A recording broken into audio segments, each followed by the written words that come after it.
Hey there, crypto enthusiasts. Welcome back to another straightforward tutorial. Today, we're tackling how to transfer USDT from Trust Wallet to Uphold in 2025. If you're looking to move your USDT seamlessly, you're in the right place. This process is super simple, but always remember, crypto transactions involve risks like fees and network delays, so double-check everything before you proceed. First things first, make sure you have both Trust Wallet and Uphold apps installed on your device and that your accounts are set up. Start by opening your Trust Wallet app.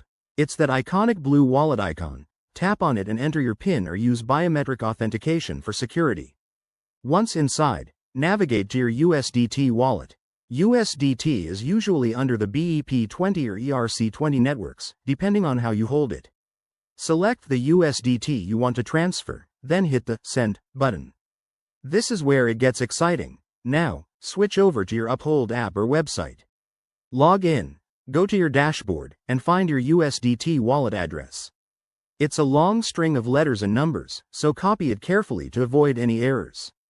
Head back to Trust Wallet, paste that Uphold address into the recipient field, and enter the amount of USDT you want to send.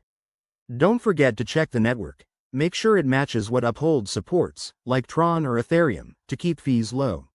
Review the transaction details, including any gas fees, and if everything looks good, hit Confirm. You'll get a confirmation prompt, so go ahead and approve it. Now, sit tight. Transactions can take a few minutes to an hour, depending on the network congestion in 2025. Once it's done, hop back to Uphold and refresh your wallet to see your USDT arrive. Awesome job! You've just mastered a key crypto skill. In conclusion, transferring USDT is easier than ever, but always stay vigilant with your private keys and use two-factor authentication.